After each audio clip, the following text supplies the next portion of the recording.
Good morning, folks. We have with us Mr. Manish Kumar, CHRO, Ziqtza HR Limited, and we'll come to that, Manish, why that name. Manish is also a senior of mine from XISS Ranchi and personally a mentor and guide, somebody I look up to. Welcome, Manish, to Flipcarbon TV, a place of infinite possibilities. My first question to you is, of course, how the name came about, Ziqtza Healthcare. If you can share a few words on that. Sure, Prabhash. First of all, thank you. Thank you for inviting me here. The name Ziqtza is actually coming from two Hindi words, Jigyasa and Ziqtza. Okay. So Jigyasa, curiosity that what else can you do in the world of Ziqtza, the healthcare. And since the world of healthcare was full of doctors, hospitals, nursing homes, but no one had looked at the mobility part of the patient. And that's how the ambulance business, the seed of the ambulance business came in. And it was also driven by some personal experiences of the founders, where they had gone through tough times getting an ambulance when they entirely needed it. It was acute emergency and it was extremely difficult to find an ambulance. And that's where this thought came in. And now it's standing business for the last 18 years and doing pretty well. We have 10,600 employees. Oh, that's interesting. And we'll come and have a little bit more conversation about the nature of the business and the way this business has stood up around these last 40, 45 days. But let me first introduce the topic to you. HR has been much maligned, and I think some have been serious conversations, some have been stand-up comedians take on this, but HR has been much maligned for being a Rangoli competition department. A department which focuses way too much on these soft aspects of engagement, Diwali Vash, Rangoli competition. So that's why I thought today's topic, could very well be Rangoli competitions and other near-death experiences for employees. So tell me, how many Rangoli competitions you have been guilty of? Can't, in fact, count many. And I'm as guilty as anyone else.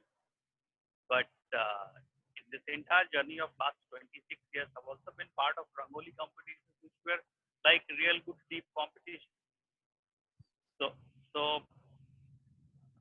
it's all about the intention and what, as an investor, you would say or you would call, do you have your skin in the game? So if management, the senior management, senior leadership has their skin in the Rangoli competition, it works really well. But if you don't put your skin in the game, then it's just a competition. And then no one cares about it. So what I realized later on is that anything which you do, whether it is a Rangoli or a Diwali Mela, put your skin in the game. Have that intention clear. Then people see that value. And it makes that impact which you actually wanted. Okay, I also have a take on this. I believe that if your people are engaged, then they enjoy the Diwali Bash and the Rangoli competition. But if you haven't really invested in engaging people and then jump straight to these event management actions in HR, then it doesn't work. What do you think? Absolutely. And I think in many instances we do that. We simply go with an event management mindset. We don't go with the HR mindset. And this event management mindset is the damaging part, where it is all show off, just the event on the surface, and no skin, no intention. So any PR person can do it. Why to get it done by HR? Any event management company can do it, and that's where we are actually at fault as a community also, in many cases. So if we just go ahead and do it, then it's just a fun event. But if we go deeper into it and drive it the way any investor would drive his or her business, even a Rangoli would be a nice deeper engagement and engagement which people would remember. Of course. And that reminds me of I come from the Sabmiller universe, and this reminds me of our Diwali Bash, when the Diwali gift hamper used to also have 2 pints of beer in it. And when I would bring that hamper home, a lot of people would ask this question, how can somebody have a couple of pints of beer in a Diwali gift hamper? And the answer was very simple. Lakshmi kisi bhi form mein hai, Lakshmi hi hoti hai. So, just a memory that just came to me at this point. Yeah. So I think the engagement is a good subject to continue with. One of the current challenges I think for all HR folks is how to keep people engaged, motivated under these circumstances, especially when you also couple that with wage cuts, cash flows challenges in organization, which are very, very genuine. So it's not that organizations are doing it for fun. It's a very genuine concern for organization that cash flow has dried up, revenue isn't there, collections are delayed, and there is no cash flowing through the economy. Within that context, employees are likely to get hit through sabbaticals, job losses, perhaps. How do you keep people engaged? And I'm not talking just about within your organization, but even otherwise, how do you keep this entire ecosystem of talent engaged? Because it's going to hurt everyone. Ultimately, it's an employee who goes out there and purchases goods and services, and that's how an economy runs. So how do you keep that level of engagement going through the ecosystem, not just within an organization, but even outside it? So are you looking at this scenario, Prabhas, for this conversation, or overall generally? Because this is a very unusual situation, unprecedented. This word everyone uses, and we are still grappling with factors or things which we don't know. Very little is known about, and how it will unfold, whether it is a 2-month situation or a 9-month situation or an 18-month situation, we don't know. So it brings in a very different degree of seriousness. And hence, the first question which we need to ask is that how do we survive? And how do we keep it going? From both sides. From the organization side, the organization must survive. And to organization to survive, the employee also must survive. And how do I balance these two? So each industry will do its own assessment. They will look at all factors: 6 months, 18 months, 24 months, ability to ramp up, ability to come back, ability to generate cash. And HR needs to play a role there. You need to understand this part really, really in deep. It needs a really comprehensive understanding of where your business is, who your stakeholders are, who's paying you money, who will not pay you money, what is their pain, and then look at my cash flows, my cash reserves, how long can I continue, which segment to look at, which segment to let go, and accordingly, what sort of a cash flow I would be able to manage. So HR's job is not just engagement, but a very solid communication, a very comprehensive and meaningful communication, and then engagement. Look at all aspects. Then it works. I think as an employee, I would also expect to know where my business stands. What is the cash flow situation? For how long can it run? If I understand it well, possibly I'll say on my own, if I'm a senior employee, that I'm happy to forego maybe 20%, 30%, 40%, 50%, because I want the survival of the company. And if you look at these questions, then the answers will come. So I think you made a couple of interesting points around employees' role in organization survival at this point. I think as HR professionals, we kind of seesaw between a sense of either from a position of complete authority or being apologetic about some of our decisions. So either it's about that everything is all right with the organization, we are doing great guns, it's business as usual, or it is about sorry folks, we have had to do these things to you. So this entire concept of a family, where you don't do things to each other, you do things for each other. This somewhere goes out of the. So while in the normal circumstances we talk about families, and we call. I come from ACC. My first job was in ACC, and we used to call it the ACC Parivar. So from this concept of the ACC Parivar, where the Parivar members do things for each other, they don't do things to each other, right? So under those contexts, we are all in the same boat, right? So what should be the HR messaging in this to employees? I think what you just said about ACC Parivar, that's the message. That if the parivar has to survive, there has to be give and take. And there has to be promises from both sides. That would be the ideal situation. That if we are making a promise to both, to say if an employee is making a promise to the organization, if the organization is making a promise to the employee, that would be the best and the most balanced. So if we can get that, I think that's the message. And then we keep on honoring it. It is coming from the factor of that I'm concerned about you and you're concerned about. If we're able to do it in a gentle and simple and nuanced way, people understand. If I know that my cash flow would be under severe stress for the next 12 months, I would be happy to contribute and let the organization survive. And if that message goes across in a simple, gentle way, without hiding facts, I think then it's good. But my situation is something else, and I want to take advantage of the situation around me, then that also people understand.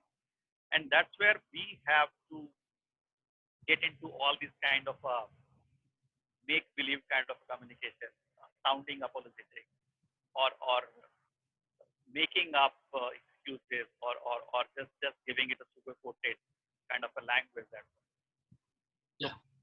So hypothetically, if you suppose you are part of a retail industry or an organization which has been hit hard, because you being part of the ancillary healthcare business, you are still kind of cocooned from the rest of the world. What's happened Not to really.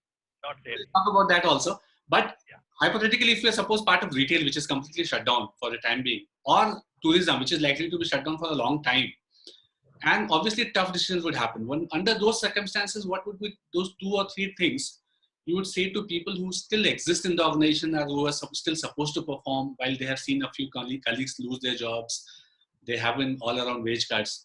What would be those 1, 2, 3 messages that you would like to give people if you were to be HR head of such an organization? So the basic point which I would like to talk about in this scenario is that this is a situation of pain, and everyone will endure some part of it. How much pain you get or you go through would depend on where you were in the organization, right? So some parts of the organization will take a larger portion or larger share of the pain. Some would take little lesser, and that essentially comes from that what will keep me going. So whatever gives me oxygen, that would remain with the body. Whatever is not giving me oxygen would not remain with the body. So the organs which are giving me oxygen possibly would remain with me for the longer time. Organs which are not, possibly I'll chop them off first. Chop them off is the wrong word, but that's how it happens. Yeah, so you will have to operate. Of course, so it's a survival question again. That for survival, what bare minimum can be. And but the sad point is that we are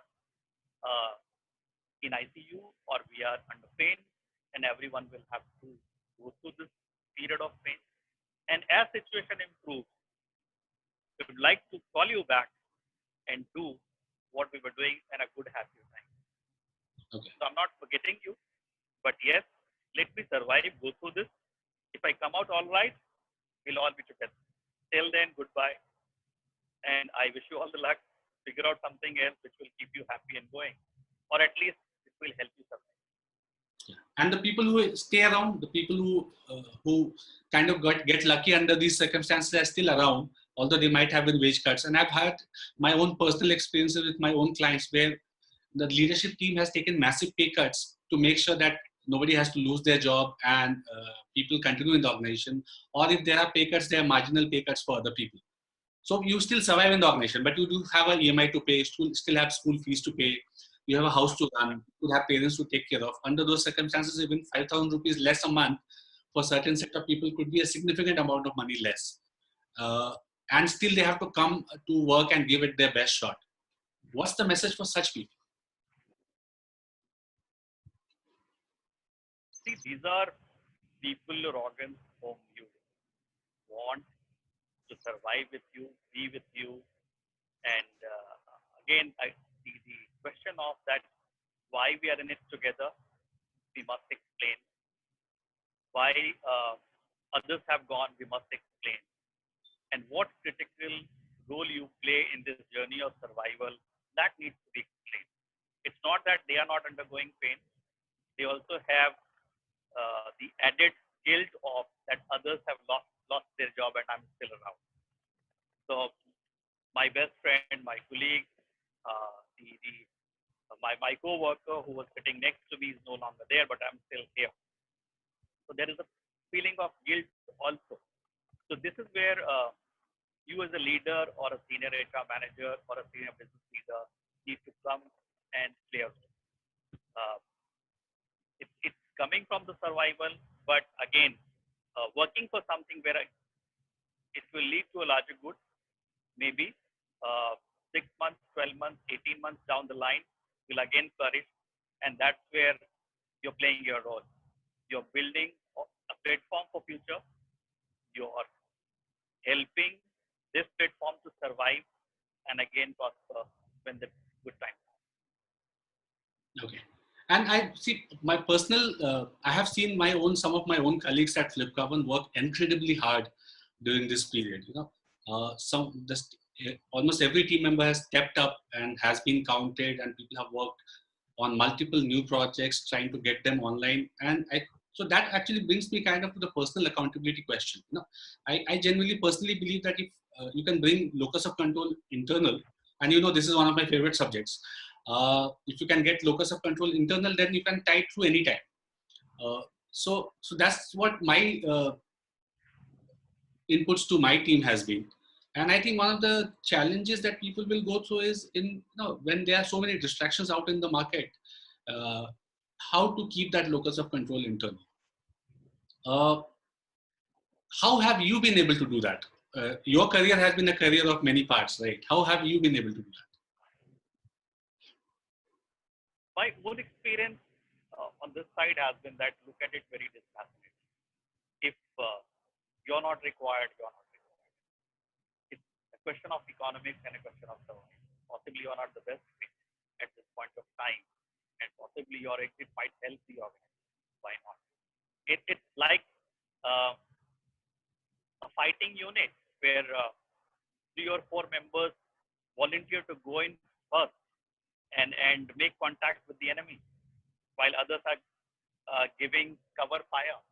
So each such act, selfless act, what you call it, is important. But it doesn't mean that the guy who was just doing cover fire was any less important. So for me, personally, I think I have gone through a number of such journeys now. One part was that what is best for the business and what is the role which you can play in it. If I can play a role staying outside the ring or in the ring, I'll not mind doing either of them. So I purely go by what is a good, fair, objective analysis. Where do you stand in this? Okay. So let me bring the next question up from your own industry. I mean, yours has been an industry which has not really been locked down in that sense of the word. In fact, it's out there fighting.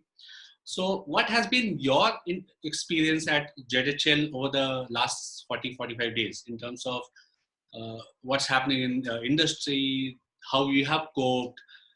I'm sure you would have been expected to ramp up all across the country. How has that happened? If you can share some of those experiences.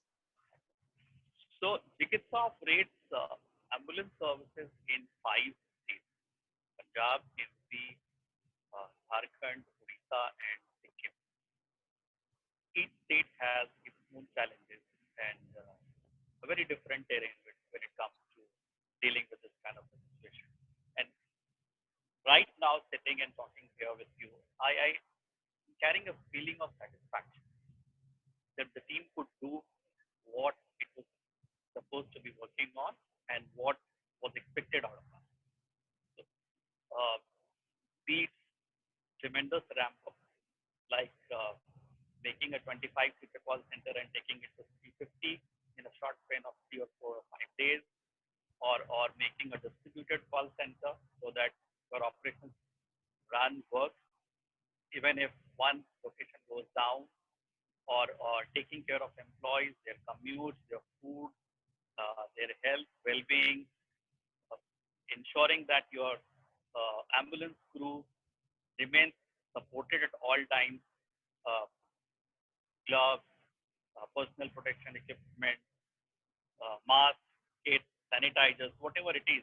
So their food arrangement and the team in the region, they actually are facing this and they really did a fantastic job. So many times panic situation, but coming together, looking at it, asking for right kind of a support, and then getting on with it. And I'm very happy to share with you, Prabhas, that the kind of support which the government provides in these times is tremendous. Each state, each state bureaucracy came up, and they worked at a level which sometimes in private sector we can't even. So when most difficult time when everyone was groping in the dark, there are state governments, and I don't want to name it here, but coming up and say that what do you need? You need to hire 250 people. I'll provide you. You need to move your people to a hostel or want a dedicated room. I'll provide you. The 300 rooms organized in a city. 20-25 buses given to you for commute of your employees so that they can come to the call center and take all possible calls so that people in the state don't suffer. Dedicating ambulances for COVID-19 positive cases so that they can be segregated, their crew can be segregated, different kind of a quarantine or cleaning of the vehicle or sanitization of the vehicle can be managed. Tremendous work. And think of it, creating a hospital, COVID dedicated hospital in a flat, say, 15 days period or 25 days period, and making sure that all precautions, all guidelines are adhered with is tremendous job. But the experiences would vary. You would have states which had like very high degree of preparedness, very committed bureaucracy. And you also have examples where people woke up little late and but still the experiences were positive. Yeah, so in fact, I think if there's one thing that COVID-19 has done, it has burst the myth of government being slower than the private sector. I think if you look at Adogya Setu app, something like that coming up in record time, and it has just been ratified by an independent ethical hacker that the layers of security are just amazing in that app. Or if you look at the Garud app, where the Garud portal has come live to enable drone services for the fight against COVID. Whether it is drone delivery or it is drone surveillance, the Garud app was prepared by just one NIC employee in record time. So I think the first introspection for maybe the private sector is that maybe we also have a few lessons that we can learn from the government. In terms of managing a 130 crore population through hundreds of districts, all at different levels of development, different level of accessibility, and still get the world's largest app online in record time. And the numbers, the numbers are touchwood magical. Looking at the nature of our country and the current state of COVID-19, I'm actually pleasantly surprised, and I'm actually extremely grateful to those people who work incredibly hard to go and join the IAS, and then for the rest of their life, all they hear from the citizenry is that this kind of doesn't work. And that has been proven wrong. And you must have had your own personal experiences. You just shared some. Any one instance which really comes to mind in terms of an overnight success story? Because when I talk to people to even get a report out overnight, it's sometimes a difficult task, and if you have to set up, let's say, a call center overnight, I'm sure that's no easy task. So just think of it, a medical helpline being managed by 25 or 30 odd employees, and that ramp up going up to 350 in a 48 hours time frame with all technology build up, people build up, training, and ensuring that right kind of a support gets extended to anyone who calls up that line. That's the kind of stuff which we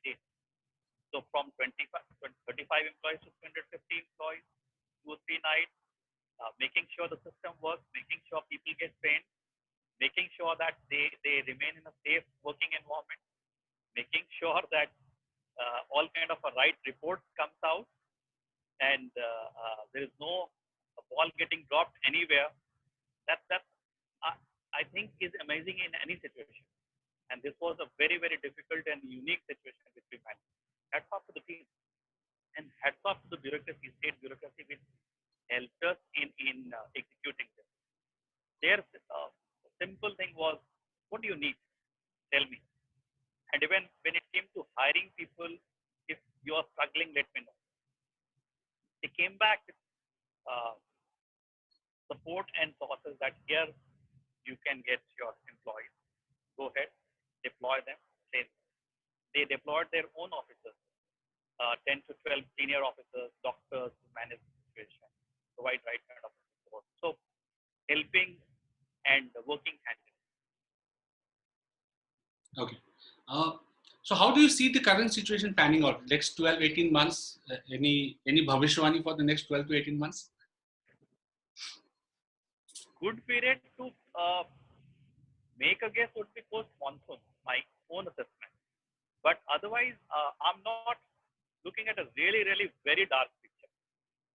For me, 130 crores Indians, and what is the number of infections we're talking about even today? Little upward of 60,000 or close to 60,000. What is the casualty rate we are looking at? I don't think we are looking at something which should numb the nation or numb people. We are still looking at a situation which is way manageable. The rural areas, eastern India, northeast, the hinterland is still pretty safe. So I would think that if we have a good monsoon, the agriculture sector, rural sector would remain in good hands, safe hands. Life and livelihood question of 50-60% population wouldn't pose a big problem for us. We should be concerned about the big economic things. That's Mumbai, Ahmedabad, Chennai, Delhi, where we have to look at it from a different lens and go for very strict micro level containment zone and allow economic activities to happen, maybe in a staggered manner, different way. But I'm not looking at a very dark picture or a bleak picture. I think coming winters, we should be in a good state. That's how I look at it. If you're able to pull through the monsoons in a more stricter way, more disciplined way, then winter should be a good time. So you do believe that we still are placed well to individually, let's talk about companies, you're still placed well to kind of still chase the 12-month target in the next 10 months or so? So from the company side, we all, 95% of our business is coming from state government. So we depend on the state revenue. If they remain healthy, their finances remain healthy, we are in good shape. But if they have issues and there are delays on payment or there are cut down on payment, then we'll be in a difficult position. So everything depends on the way the state government finances shape up and they're able to allocate their resources for health or health related. So of course, and I think that brings us to this very important question of revenue versus cash flows. Yeah. Even if you have secured revenues, if your cash flows go out of hand, then every time you sell, you actually get into greater trouble. And I think that's something which is sometimes difficult for people to understand, and hence how important it is to choose your customers wisely, get the collection cycles in control. I think these are some of the elements that sometimes they are not taught in B schools. I think accountancy is still taught in a traditional fashion. The management action linked to accountancy is not always taught. Any advice for the youngsters there?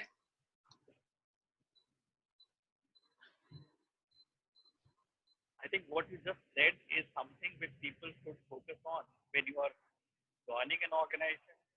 Take interest and try to understand the basic nuances of this. Who's my customer? What state he is in? Where I can be at risk? What would work good for me? What's my business environment? What's my economic environment?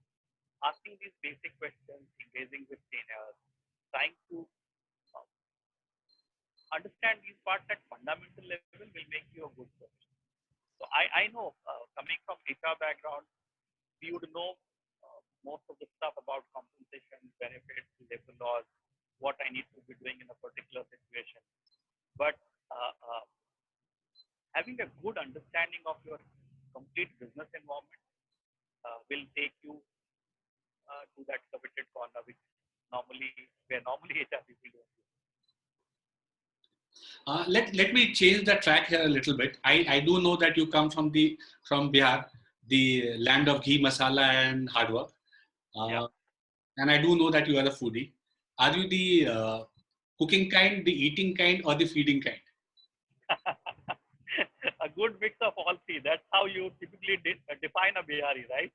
Yeah. So I know your day has been of 12, 14 hours in this last 1 month. How much of cooking have you been able to do? So last 40, 45 days, I would have done around 6 or 7 days. Okay.